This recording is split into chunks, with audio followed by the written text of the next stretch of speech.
بسم اللہ الرحمن الرحیم۔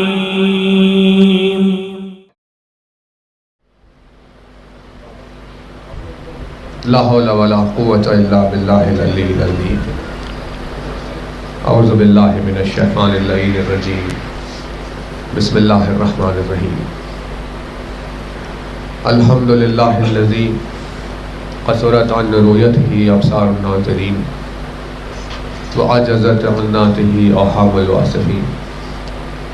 صلی علی محمد وآلہ الطاہرین ولعنۃ اللہ علی اعدائہم وقتلتہم اجمعین من الآن الی قیام یوم الدین۔ اما بعد فقد قال اللہ سبحانہ تبارک و تعالی فی کتابہ المبین وقولہ الحق۔ بسم اللہ الرحمن الرحیم۔ الحمد للہ رب العالمین۔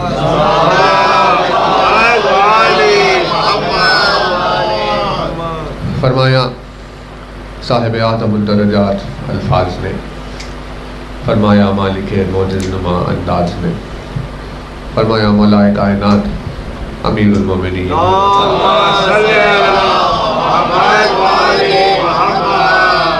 مولا کائنات کے جس مبارک و مقدس فرمان پر آپ کی خدمت میں یہ مجالس خمسہ کا سلسلہ چل رہا ہے، اس میں مولا کائنات نے جن الفاظ کا استعمال کیا اور امت کو جس کلمے سے خطاب کیا، وہ بھلے ہی ظاہری رخ سے تعارف مولا کائنات محسوس ہو رہا ہو، لیکن اس کی حقیقت اور اس کا باطن توحید کی پہچان ہے۔ ظاہر سی بات ہے کہ یہی حقیقت ایمان ہے کہ جس نے علی کو پہچانا اسی کو اللہ کی معرفت حاصل ہے۔ جو علی سے غافل ہے اس کا اللہ سے کوئی رشتہ ہی نہیں ہے، یعنی علی سے غفلت توحید کو ایک افسانے میں تبدیل کر دیتی ہے، جس میں کوئی حقیقت ہی نہ ہو، جس میں کوئی مطلب ہی نہ ہو۔ رشتہ جب آ کر علی سے جڑ جائے تو اس وقت انسان کی توحید کا آغاز ہوتا ہے۔ توجہات رہے، یعنی ضروری کیوں ہے ایسا ہونا؟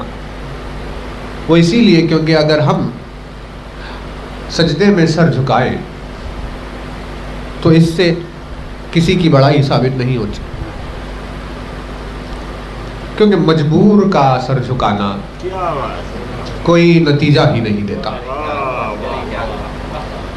جب کوئی اپنے رتبے کی پہچان کی خواہش کر رہا ہو تو لازمی ہے کہ اس کی پہچان کے لیے ایک ایسا مختار سامنے آئے جس کے اختیار کو دیکھ کر دنیا میں پائی جانے والی ہر خدائی کے تصورات کو انکار کر دیا جائے۔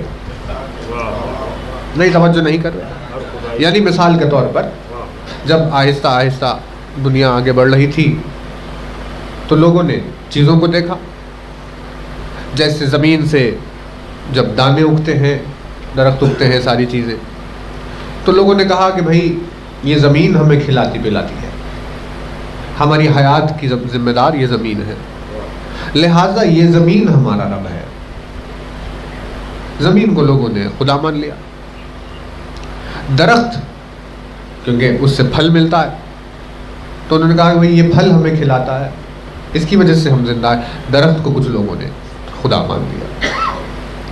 کچھ لوگوں نے کہا کہ بھائی پانی حیات کے لیے بے انتہا ضروری ہے، اسی لیے دریاؤں کو، سمندروں کو کچھ نے اپنا خدا بنا لیا۔ سورج کی روشنی ضروری تھی جس کے بغیر کوئی حیات کا تصور نہ ہو، لہٰذا انہوں نے سورج کو اپنا خدا بنا لیا۔ ستاروں کی چمک دیکھ کر چاند کی، کہکشاں کی، ان ساری چیزوں کو دیکھ دیکھ کر ایک بے حساب خداؤں کا تصور پیدا ہو گیا. اتنے تمام خداؤں کو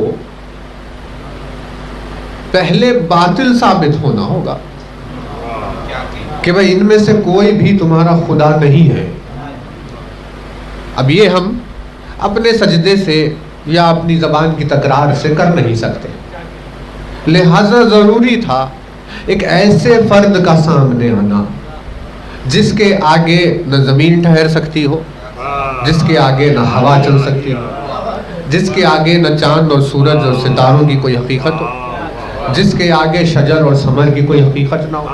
یعنی دنیا میں جو خدائی کے مرکز بنے ہوئے تھے ان سب کو اپنے اختیار کے ذریعے سے جھکا کر علی نے پہلے یہ ثابت کیا کہ ان میں سے کوئی بھی خدا نہیں ہے، ان میں سے کوئی بھی خدا نہیں ہے. تو جب یہ سارے خداؤں کا باطل ہونا ثابت ہو گیا تو اس وقت سوال یہ اٹھا کہ بھئی ٹھیک ہے، جب ان میں سے کوئی خدا نہیں ہے تو پھر یہ بتائیے کہ آخر حقیقت میں کائنات کا معبود کون ہے؟ نہیں، توجہ نہیں کر رہے. توحید کے ثابت کرنے کے لیے کسی ایسے کا سجدہ واجب تھا. توحید کو ثابت کرنے کے لیے کسی ایسے کا سجدہ واجب تھا جو خود اپنے آپ میں توحید مزاج ہو.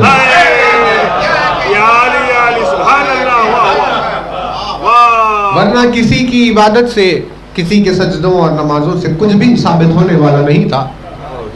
یعنی مزاج توحید ہو، خدائی پر اختیار ہو، اور وہ سجدے میں جا کر یہ بتائے کہ تم جو کچھ بھی تصور کر رہے تھے وہ کچھ بھی نہیں ہے نا. توجہ. تو یہ اس بات ہوا اور توحید کا سفر شروع ہو گیا. خدمت میں آپ کی یعنی جس چیز کی طرف سے آج بات کا آغاز ہو رہا ہے اس میں عبادت کے لیے جو ایک شرط رکھی گئی ہر وقت، چاہے وہ کسی بھی عبادت کی، کوئی بھی عبادت کیوں نہ ہو اور کسی بھی مذہب کی کیوں نہ ہو. ایسا نہیں ہے کہ مسلمان اگر نماز پڑھ رہا ہو تو شرط ہے، اور اگر ہندو اپنی پوجا کر رہے ہیں تو شرط نہیں ہے، کرسچنس اگر چرچ میں ہو تو شرط نہیں ہے. جس بھی مذہب کا کوئی بھی کیوں نہ ہو، سب کی عبادتوں میں ایک چیز کی شرط ہے ہر مذہب میں. بہت توجہ ہے نا. اس شرط کو کہتے ہیں توجہ. نہیں، توجہ نہیں. چاہے مسلمان نماز پڑھ رہا ہو، چاہے کوئی ہندو پوجا کر رہا ہو، چاہے کوئی کرسچن چرچ میں کوئی چیز کر رہا ہو، چاہے کوئی بھی کسی بھی مذہب کا کسی بھی عبادت میں مصروف ہو، اس کی عبادت میں جو ایک شرط ہے وہ شرط ہے توجہ. یعنی نہ توجہ کے بغیر مسلمان کی نماز ہوگی، نہ توجہ کے بغیر ہندوؤں کی پوجا ہوگی، توجہ کے بغیر کرسچنز کی اپنی چیزیں نہیں ہوگی، توجہ کے بغیر کچھ بھی نہیں ہوگا، کیونکہ عبادت توجہ کے بغیر ہوتی ہی نہیں ہے. یعنی جس کسی کو بھی عبادت کے قابل بنانا ہو تو ضروری تھا کہ پہلے اسے توجہ کے قابل بنائے.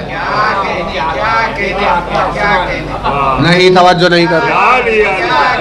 دیکھیں، عبادت شروع ہوگی اس وقت جب توجہ ہو، ہے نا. یعنی بغیر توجہ کے عبادت کا گمان ہی نہیں ہے. تو جس کسی کو بھی عبادت سکھائی جائے اس کو پہلے توجہ سکھائی جاتی ہے کہ دیکھو تمہیں پہلے توجہ کرنی چاہیے، یہ سیکھنا چاہیے، کانسنٹریٹ کرنا سیکھنا چاہیے، ہے نا. توجہ.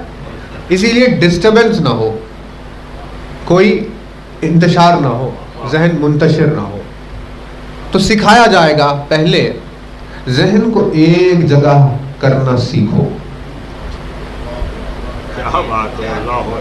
ہے نا شاید. پہلے یہاں وہاں وہاں وہاں وہاں 50 جگہ نہیں، پہلے ایک جگہ ذہن کو لے کر تو آؤ،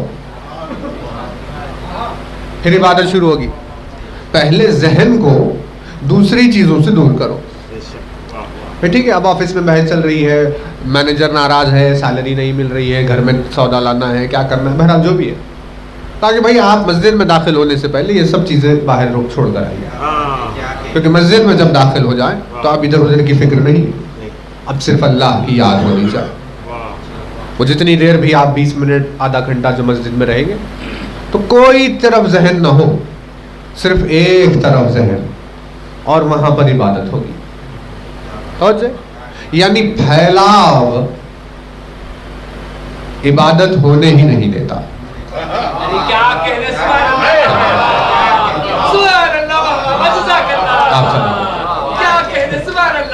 پھیلاؤ عبادت ہونے ہی نہیں دیتا.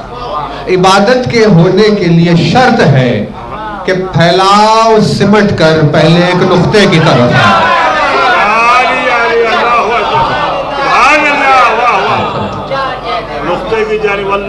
یعنی وہ انتشار سمٹ کر پہلے ایک نقطے کی طرف آئے. تو جب تک وہ مرکز نقطہ نہ ہو جائے، ذہن کا، فکر کا، خیال کا، ہر ایک کا، یعنی ایک مرکز سمٹ کر جب تک نقطہ نہ ہو جائے اس وقت تک عبادت شروع ہی نہیں ہوتی. نہیں توجہ نہیں کر رہے؟ یہ مسلمانوں کی عبادت کی بحث نہیں چل رہی. کسی بھی مذہب کا کوئی بھی عابد نہیں ہو سکتا جب تک کہ پہلے سلیقہ علی تک نہ پہنچ جائے. نہیں نہیں نہیں، لیکن بات نہیں ہوئی. نقطہ شرط ہے نا. ادھر آپ نے دیکھا ہے کسی کو نماز پڑھتے ہوئے جو ادھر ادھر دیکھ رہا ہو؟ بھائی جن کی نمازیں قبول ہوتی ہیں ان کی بات چل رہی ہے. کیونکہ ذہن کو انتشار کی اجازت نہیں ہے، منتشر ہونے کی اجازت نہیں. کہا بھائی ایک طرف. آپ نے کبھی کسی ہندو کو دیکھا ہو جو پوجا کے درمیان میں یہاں وہاں دیکھ رہا ہو؟ کسی کرسچن کو دیکھا ہو؟ یعنی ہر کوئی اپنی عبادت میں ایک نقطے کی طرف متوجہ رہتا ہے. تو علی کی ذات مذہب و ملت میں قید تھوڑی نہ ہے. ساری کائنات میں ہر مقام پر مرکزی نقطہ علی کا چہرہ ہے. یعنی جب دوسرے مذہبوں کی عبادت علی کے بغیر نہیں ہوتی، مسلمانوں کی عبادت علی کے بغیر کیا ہوگی؟ بلندرین صلوات بارگاہ الہی.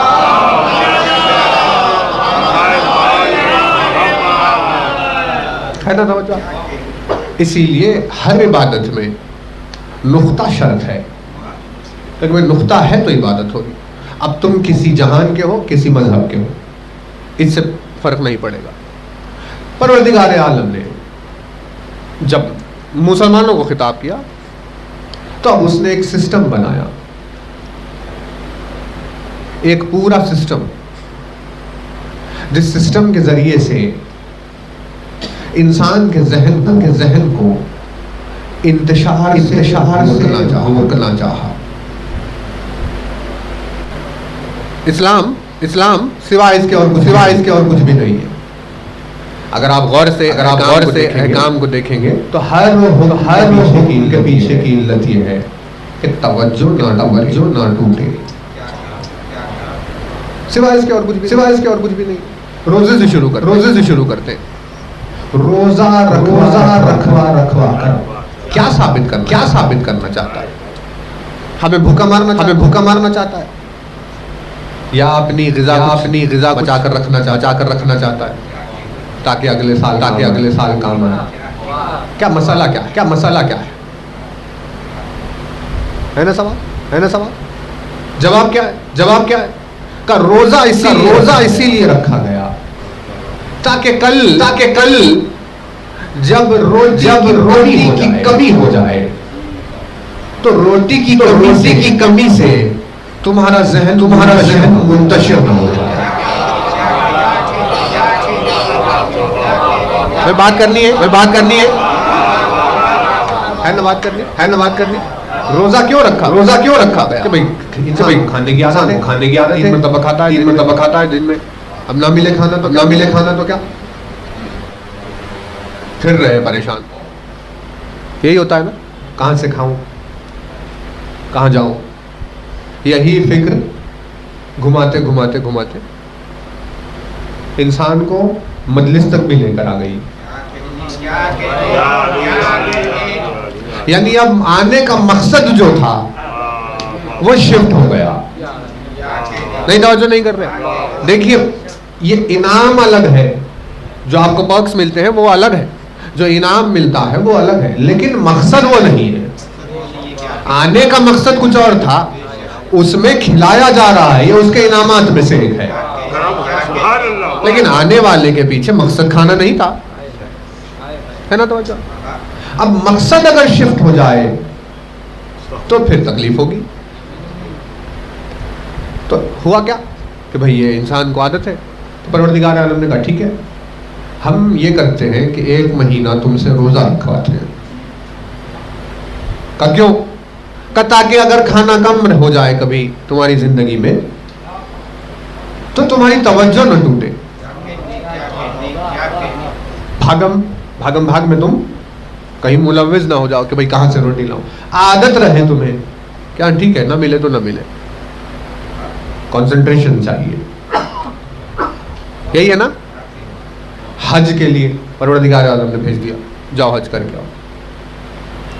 کہ کیوں پروردگار اچھے آرام سے بیٹھے ہوئے بندے کو محنت کرانا چاہتا ہے؟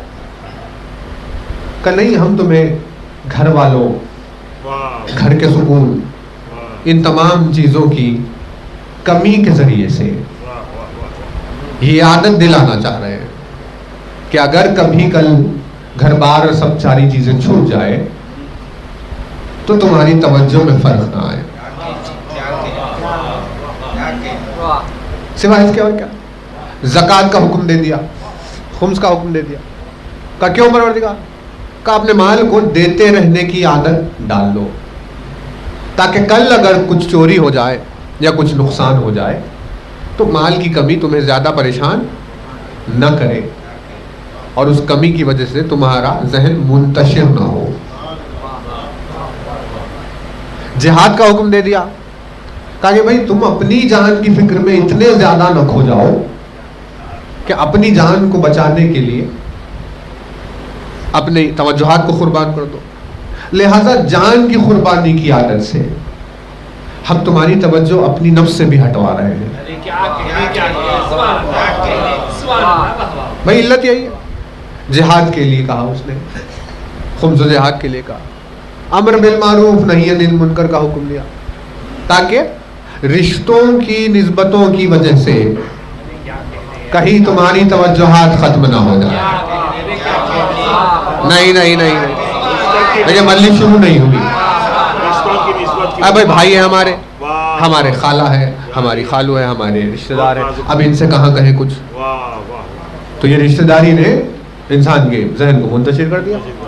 امر بالمعروف نہیں, اب کوئی بھی ہو کا یہ حکم دیتے رہو تاکہ یہ رشتہ دار تمہاری ذہن کو منتشر نہ کرے. تولا اور تبرہ, ایسی یہ ایک صورت ہے نا. یعنی حکم کو اٹھا کر دیکھیے, اس کے پیچھے ریزن یہ ہے کہ احکام اسی لیے دیے گئے ہیں تاکہ ذہن منتشر نہ ہو. پورے احکام اسلام کے ذریعے سے وہ صرف اتنا سکھانا چاہ رہا ہے کہ تمہاری توجہ باقی رہے. کا کیوں پروردگار؟ کا اسی لیے کیونکہ جب توجہ باقی رہے گی تو ہم تم سے ایک بات کہیں گے, جس بات کو تمہیں توجہ سے سننا ہوگا, کہیں اس بات کو سننے میں ذہن منتشر نہ ہو جائے, لہذا پہلے پریکٹس کر لیا کرو. ہے نا.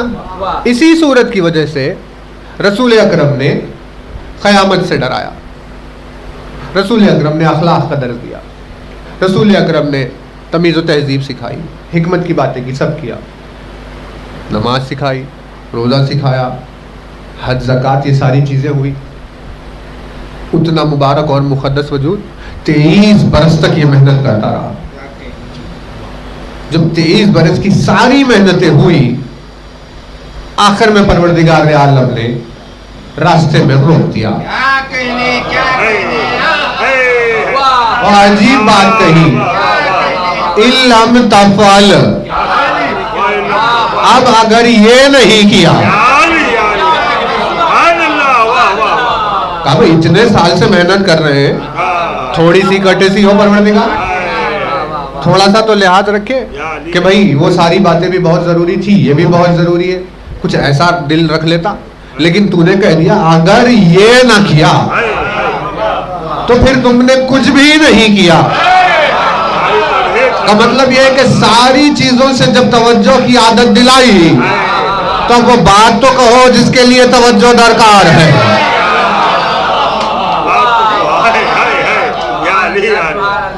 ورنہ آپ کیا کریں گے توجہ رکھ کر؟ توجہ ہے نا. تو اب دیکھیے یہ ہم دلیل کے طور پر آپ کی خدمت میں قرآن لے کر آئے. اب مزاج ہے اس کا, ایک مثال دیتا ہے, ایک بات کرتا ہے, قصہ ختم. ہر چیز پر آ کر حکم نہیں دے گا. عقل مندوں سے بات ہو رہی ہے, اشارے میں گفتگو ہو گئی, عقل مند سمجھ گیا کہ ہاں یہ کیا بات ہے. جیسے اس نے کہا آدم کے لیے ہم نے آدم کو مٹی سے پیدا کیا, ان میں روح پھونکی, روح پھونکی. عیسیٰ کے لیے اس نے کہا ہم نے روح پھونکی. آدم اور عیسیٰ دونوں میں میری روح ہے, بس ختم ہو گئی بات. اب درمیان میں سب کو نہیں گنائے گا کہ نوح میں, ادریس میں, فلاں میں, فلاں میں, ابراہیم میں, موسیٰ میں. کہا بھائی ایک پہلے کی بات کی, عیسیٰ کی بات کی, ہماری روح سب میں ہے. تو تو نے خاتمہ عیسیٰ پر کیوں کیا؟ تو نے یہ کیوں نہیں کہا کہ آخری نبی بھی اس میں بھی میری روح ہے نا توجہ؟ کیونکہ جب وہ خود میری روح ہے تو جتنے انبیاء ہیں وہ سب اس کی وجہ سے نبی ہے نا. تو ایسے اشارے میں بات کرتا. جناب موسیٰ سے اس نے اشارے میں بات کی. سورہ مبارک ہے طٰہٰ, آیت نمبر 14. اب یہ اس کی مرضی ہے یا اتفاق, یہ آپ طے کریں, لیکن آیت نمبر ہے 14. اب اس میں وہ بات کر رہا ہے. اس نے آغاز کیا جب بھیجا ید بیضا وغیرہ یہ ساری چیزیں دے کر, تو کہا کہ وہ جاؤ. بہت توجہ رہے. بسم اللہ الرحمن الرحیم. اننی انا اللہ لا الہ الا انا فاعبدنی. دیکھو موسیٰ, میں اللہ ہوں, بے شک میں اللہ ہوں, میرے سوا کوئی معبود نہیں ہے. بے شک میں اللہ ہوں, میرے سوا کوئی معبود. فاعبدنی, تو تم میری ہی عبادت کرنا. تو تم کیا کرنا؟ میری ہی بات. وَأَقِمِ الصَّلَاةَ, اور نماز کو قائم کرنا, لے ذکری, میرے ذکر کی خاطر.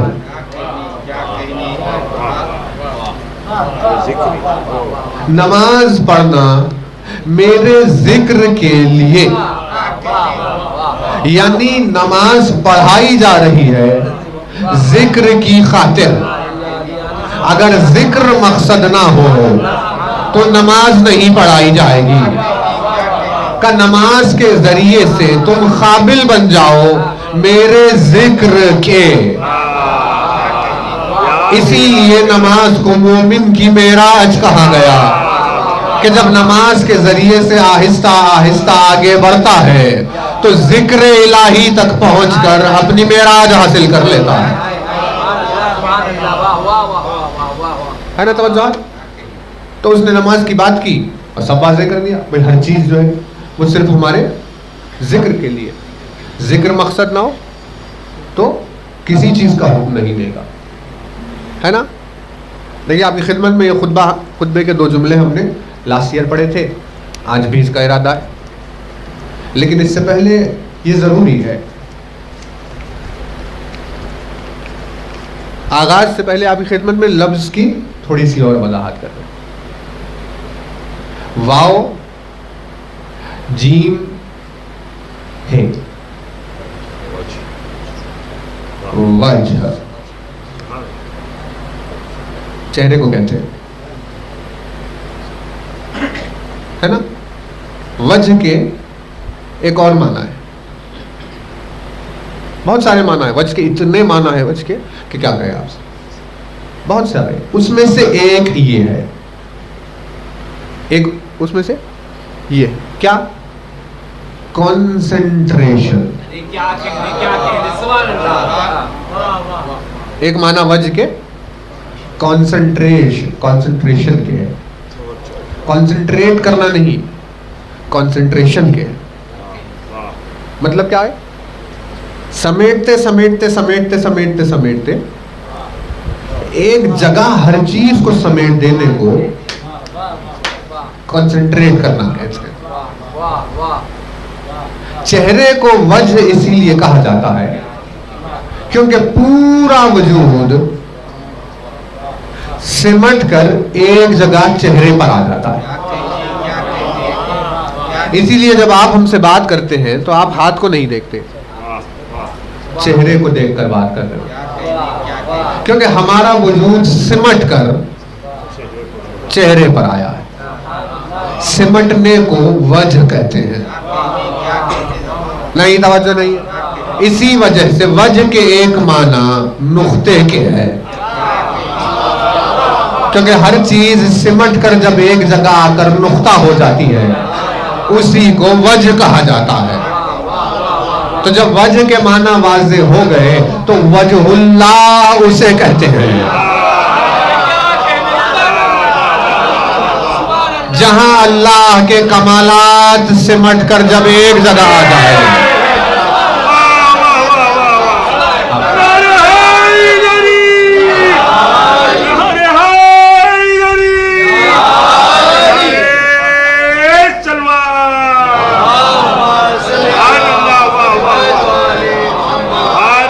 بھائی باتیں واضح ہو رہی ہیں, کیونکہ سمٹ کر ایک جگہ جب آ جائے کوئی چیز, کنسنٹریٹ اگر ہو تو اسے کیا کہیں گے, اسے کہیں گے وجہ.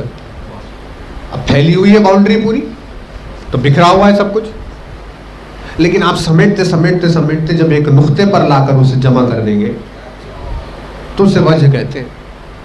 اسی لیے وجہ کے ایک معنی میں نقطہ ہے. وجہ اللہ یعنی وہ وجود جہاں اللہ کے کمالات سمٹ کر آ گئے.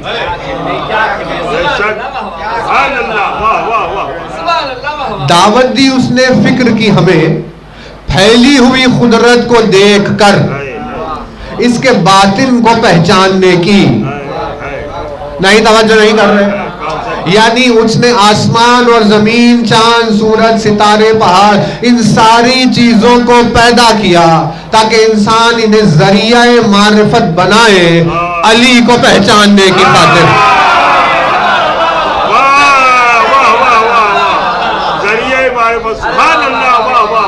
ہے نا, آسمان دلیل نہیں بن رہا ہے اس کی ذات پر, زمین دلیل نہیں بن رہی ہے اس کی ذات پر. یہ دلائل ہیں پھیلے ہوئے جو مرکز کی طرف دلیل بن رہے ہیں.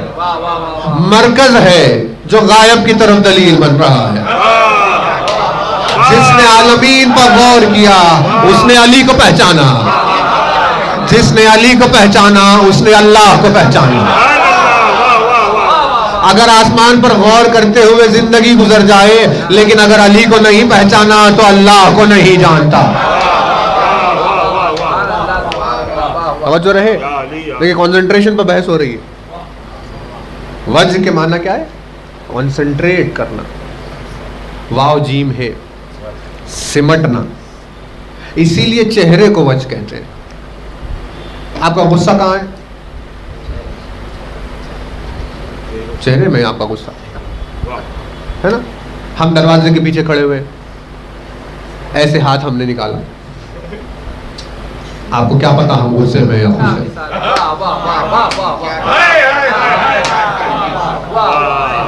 آپ کو معلوم ہی نہیں ہماری کیفیت کیا ہے, کیونکہ کنسنٹریشن پر آپ کی نظر نہیں ہے. ہم خوش ہیں تو آپ کو کیسے پتا چلے گا؟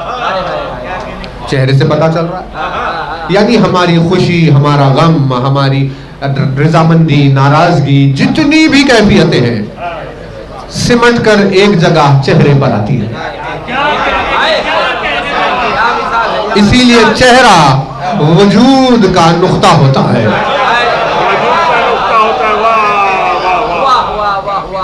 اور آپ کو چہرے سے محبت ہو جاتی ہے.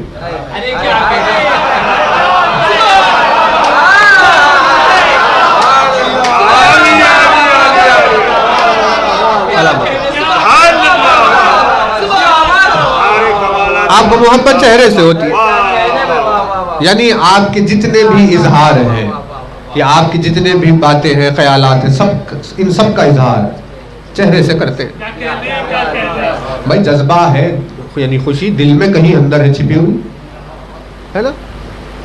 ہمارا غصہ یا ہماری خوشی اندر سینے میں ہے، دبی ہوئی. آپ یہاں دیکھ کر بات کیجئے. لیکن آپ بات کہہ کر چہرے کو دیکھ رہے ہیں، خوش ہے یا نہیں ہے. یعنی وجود کے کمالات، پھیلے ہوئے وجود کے کمالات سمٹ کر چہرے کے نقطے میں آ گئے. اب جس سے چہرہ راضی ہو وجود راضی ہوتا ہے، اور چہرے ہی سے وجود کی رضا کا پتہ چلتا ہے. چہرے پر مسکراہٹ آ گئی، آپ کو یقین ہو گیا وجود مجھ سے راضی ہے. نہیں توجہ نہیں کر رہے. اسی لیے ہر رجوع کرنے والا چہرے کی طرف رجوع کرتا ہے. جس نے چہرے کو چھوڑ دیا وہ رجوع نہیں کر سکتا. علی وہ وجہ اللہ ہے کہ اگر کوئی اللہ کی طرف رجوع کرنا چاہے تو پلٹ کر چہرے کی طرف دیکھے گا. ہے نا، یہی ہوا تھا. اب یہ تو ان کی باتیں ہیں کہ جنہیں قوت بینائی اللہ نے دی ہو اور انہیں دیکھ کر سمجھ میں آئے چہرہ کدھر ہے. ضمیر نے، دل نے آواز دی، اور ضمیر نے، دل نے یعنی ملامت کی. کیا ہو گیا تجھے، شعور ہے کہ نہیں ہے. اتنی بھلی پوری پھیلی ہوئی کائنات میں ملامتوں کی آوازوں سے ضمیر اٹھا. لیکن نگاہوں میں بصارت تھی، قلب کی بصیرت تھی، دیکھنے کی صلاحیت تھی. پوری کائنات میں حر نے تلاش کرنا شروع کیا، اللہ کا چہرہ کدھر ہے.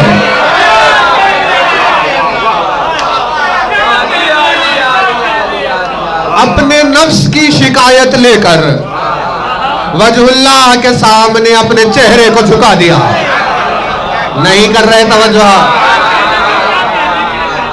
وجہ اللہ کے آگے آ کر اپنے چہرے کو جھکا دیا اور کہا اللہ کے چہرے، معذرت چاہتا ہوں، اس چہرے کے آگے کسی چہرے کی کوئی حقیقت نہیں ہوتی.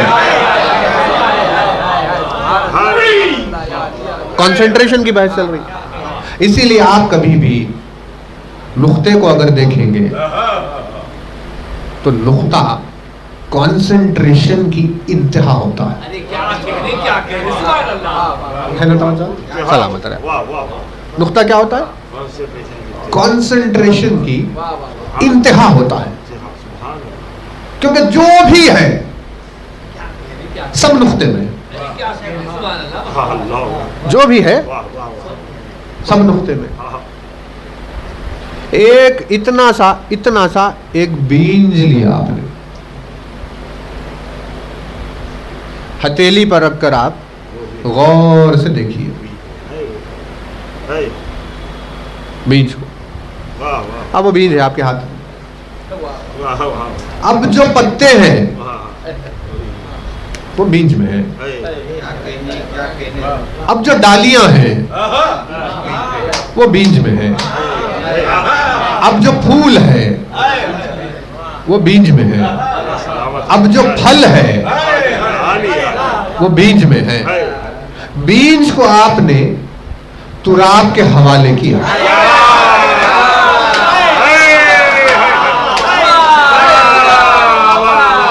بھائی یہ مخلوقیت ہے، کیا کیا جائے؟ مخلوق کے پھیلاؤ کو سمیٹ کر بیج میں جب اللہ نے رکھا تو اس سمٹے ہوئے نقطے کو تراب کے حوالے کیا، لیکن خالق نے اپنے کمالات کو جب سمیٹ کر ایک وجود میں رکھا تو اسے ابو تراب کے حوالے کر دیا۔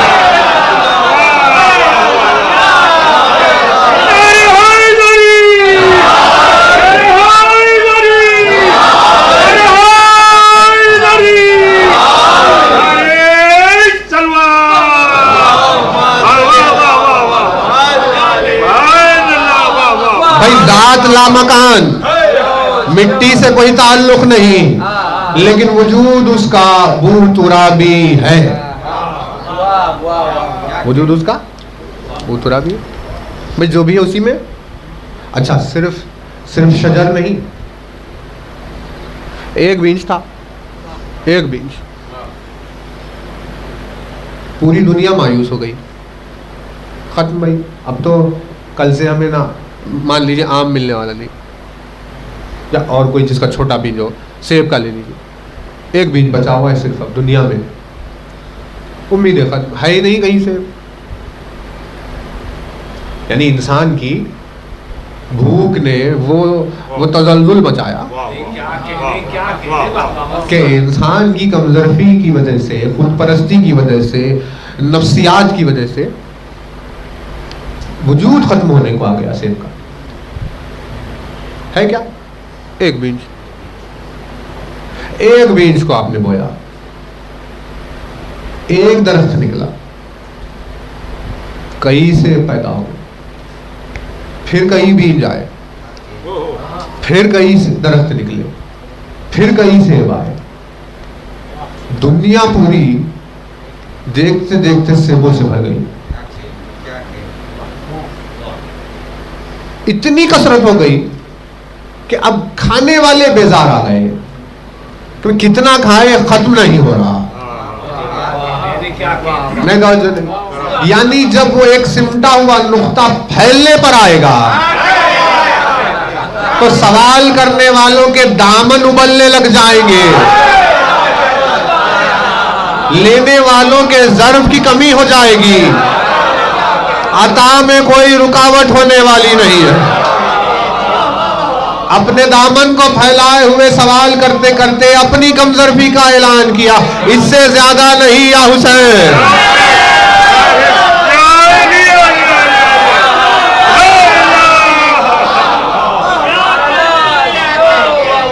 ساتھ مجھے بس بھائی ہے ایک بیج، لیکن آپ دیکھیے اس میں کیا کیا ہے۔ اچھا یہ ساری چیزیں تھیں، اب درخت نکل گیا، اب درخت نکلنے کے بعد سیب لگا، سیب تو کھا لیا لوگوں نے توڑ کر، عام آدمی نے سیب توڑا، اس نے کھا لیا، اسے کیا پتا۔ حکیم کی آمد، حکیم نے کہا بھائی یہ پتا یہ کام آئے گا، پتے کو پیس کر اس نے دوا بنا دی، دوا کی خاطر بیمار آنے لگے، طبیب نے اس میں سے کوئی ایک دوسری چیز نکالی، اسی درخت سے لکڑی کو کاٹ کر کارپینٹر آ گیا، سارے گھر بنانے والے اس کی طرف متوجہ ہو گئے، پھر اسی میں سے ڈیکوریٹ کرنے کے لیے کسی چیز کو پھر ان لوگوں نے نکال لیا۔ ارے یعنی حساب نہیں ہے ایک درخت کا کہ کتنی عنایتیں کر رہا ہے، آخر یہ پوری پھیلی ہوئی چیزیں تھی کہاں؟ کہا یہ سمٹ کر آئی ایک جگہ جسے اس کا نقطہ کہا جاتا ہے۔ اب جب وہ نقطہ پھیلنے لگے گا تو پھر پھیلاؤ میں اتنی وسعتیں ہیں، جتنے طلبگار ہیں وہ بھلے ہی اس کی ظاہری الگ شکل کی طرف متوجہ ہے، لیکن اگر حقیقت کی طرف بڑھیں گے تو آ کر پھر نقطے ہی پر رکنا ہوگا۔ اب اگر اعلان عام ہو جائے، دیکھو بھئی یہ آخری بیج ہے، جتنے طبیب ہے، حکیم ہے، انجینئر ہے، ڈاکٹر ہے، سائنٹسٹ ہے، فلاں ہے، فلاں ہے، یہ تمہاری چیز، یہ تمہاری چیز، یہ تمہاری چیز، یہ تمہاری چیز، تمہیں جو چاہیے تھا، جو چاہیے تھا وہ سب کچھ ختم ہو گیا، اب یہ ایک بیج بجا ہوا ہے، لہٰذا اسی کو بوئیں گے، اس سے سب نکلے گا۔ تو ہر کوئی اس بیج کا خیال کرنے لگ گیا. کہا کہ بھائی ہماری جو چیز ہے وہ ہمیں اسی سے ملنے والی ہے نا. یعنی اب انہیں سمجھ میں آیا کہ اچھا یہ نقطہ اتنا اہم تھا. سارے مل کر نقطے کی طرف متوجہ ہو گئے. بس جب عقل سے پروردگار عالم جہالت کے پردوں کو اٹھاتا ہے، عارفین غور سے دیکھنے لگتے ہیں، تو کسی مذہب کا ہو، زمین کے کسی خطے میں ہو، آخر میں تلاش کرتے ہوئے علی کی طرف ہی آتا ہے نا. تو بھائی اس میں کوئی مشکل بات ہے؟ آپ ایک بیج میں، اچھا آپ انڈے میں لے لیجئے، مرغی کے انڈے میں لے لیجئے. ارے بھائی سیب کا چھلکا دیکھیے، چھلکا الگ ہے، اندر کا سیب الگ ہے، میٹیریل ہی الگ ہے. جس سے چھلکا بنا ہوا ہے وہ اندر کی چیز اس سے بنی ہوئی نہیں ہے. تربوز کا چھلکا بنا ہوا کسی اور چیز، تربوز کا چھلکا اور ہے، اندر تربوز اور ہے. بھائی یعنی جو چیز ہے، یعنی شاید جو میٹیریل ہے وہی الگ ہے. انڈے میں مرغی جس پر بیٹھتی ہے، سیک رہی ہے کہ بھائی اس میں سے ہمارے اولاد نکلے. آپ نے انڈے کو تل کر کھا لیا، سفیدی زردی آپ نے کھا لی، لیکن جو چوزا اس سے نکلنے والا تھا اس کے پر بھی اس میں تھے، اس کے پیر بھی اس میں تھے، اس کی چونچ بھی اس میں تھی، آنکھیں بھی اس کی اس میں تھی. یعنی میٹیریل الگ ہے. بھائی چونچ اور پر ایک چیز سے بنے ہوئے ہیں کیا؟ پر دیکھیے کس سے بنا ہوا ہے، چونچ کس سے بنی ہوئی ہے. سیب تربوز کا چھلکا کس سے بنا ہوا ہے، اور اندر تربوز کس سے بنا ہوا ہے. ڈالی کس سے بنی ہوئی ہے، پھول کس سے بنا ہوا ہے. سب الگ الگ ہے. لیکن یہ سارے سب الگ الگ جو اب باہر ظاہر ہو رہے ہیں، وہ سمٹ کر جب ایک جگہ کانسنٹریشن لیول پر آ جائے تو جو بھی ہے وہ ایک نقطہ ہے. تو یہ مثالیں اللہ نے دنیا میں اتنی زیادہ عام اسی لیے رکھی کیونکہ وہ جبار ہے، کہیں کریم ہے، کہیں حکیم ہے، کہیں علیم ہے. اب یہ پھیلے ہوئے واقعات کے لیے اس نے 1,24,000 انبیاء کا مجموعہ بھیج دیا. کمالات سمٹ کر اگر ایک نقطے میں آئے تو توحید کا کمال علی کے چہرے میں نظر آتا ہے.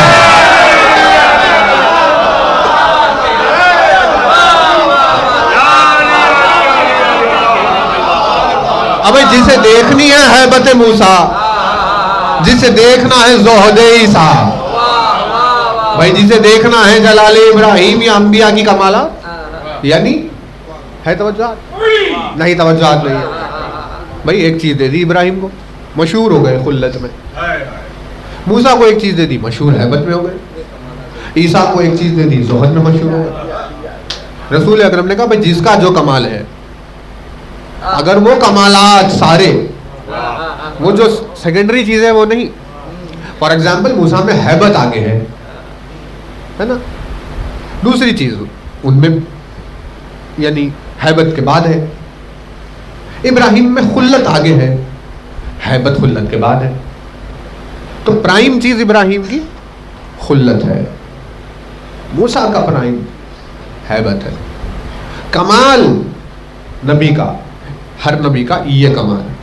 تمام کمالات، انبیاء کے کمالات سمٹ کر آئے اگر ایک جگہ، اور تمہیں دیکھنا ہو ایک ہی صورت میں سب کچھ، تو تم علی کی طرف نگاہ کرو. یعنی سمٹ کر جب چیز نقطے میں اگر بیج میں ڈھل جاتی ہے تو علی کا وجود بیج کی طرح ہے، اور انبیاء کا گلشن جس میں کہیں کوئی ایک پھول ہو تو کہیں ایک پھل ہو. اسی لیے سبقت کبھی پھل اور پھول کو حاصل نہیں ہوتی، سبقت میں بیج ہی آگے ہوتا ہے.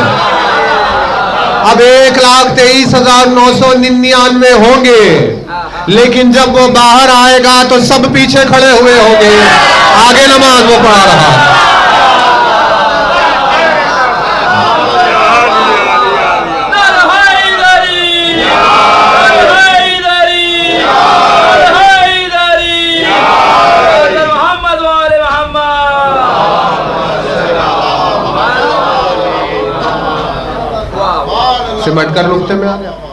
بھئی اب مخلوق کی کیا بات کرے؟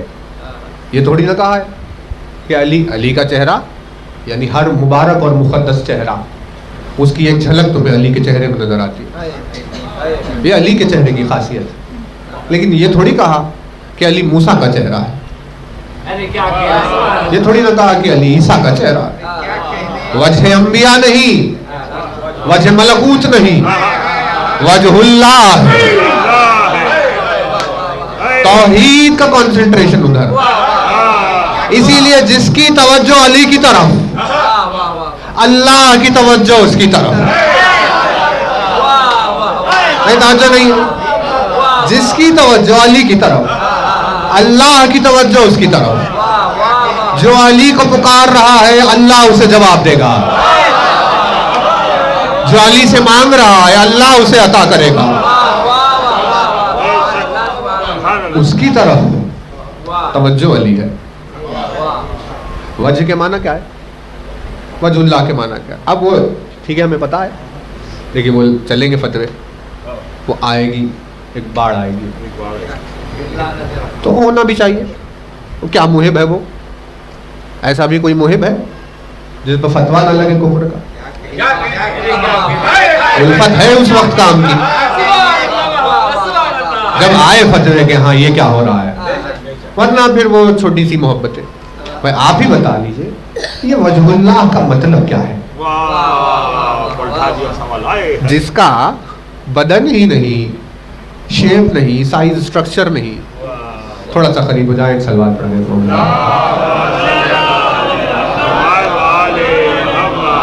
بلند ترین سلوات ایک مرتبہ اور.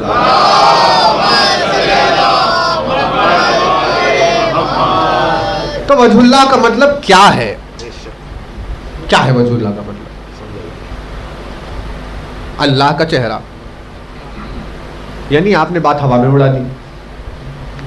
اللہ کا چہرہ ہے، تھوڑا غور تو کر لیجئے کسے کہتے ہیں اللہ کا چہرہ. کیونکہ انہوں نے آئینے میں اپنا چہرہ نہیں دیکھا کبھی، اسی لیے انہیں چہروں پر تذکرہ پسند ہی نہیں ہے. کیونکہ اگر چہروں پر باتیں ہونے لگے تو سب کے چہرے سامنے آ جاتے ہیں.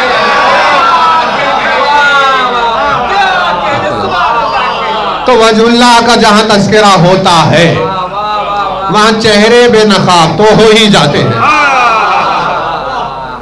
ہے نا توجہ؟ واو جیم ہے وجہ سے لفظ بنا توجہ، لفظ اسی سے بنا. متوجہ، وجہ توجہ. ارے بھائی چہرے سے کیا تعلق اٹینشن کا، کنسنٹریشن کا؟ کیونکہ وہی تو دلیل ہے، اسی لیے وجہ سے بنا توجہ. ہم آپ سے بات کر رہے ہیں، آپ وہاں دیکھ رہے ہیں، ہم مطمئن نہیں. سن رہے ہو کہ نہیں سن رہے ہو؟ آپ کو ہلا رہے ہیں بار بار. کیوں؟ کہ چہرہ ادھر کر لو تاکہ ہمیں اطمینان ہو جائے کہ توجہ ہے. سب پکارے جا رہے ہیں اللہ کو، اس کی توجہ ہے ہی نہیں ہے.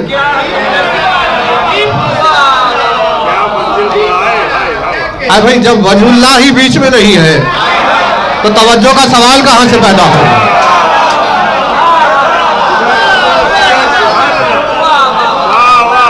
بھائی آپ کی ہماری بشر کی توجہ کے لیے کیا کرے؟ آدم مانگے جا رہے ہیں، نوح مانگے جا رہے ہیں، ابراہیم مانگے جا رہے ہیں. کہا کہ یہ پکارا نہ کرو ایسے، ہماری توجہ تمہاری طرف نہیں ہے. دعاؤں میں وجہ اللہ شامل ہو تو اللہ کی توجہ ہوگی.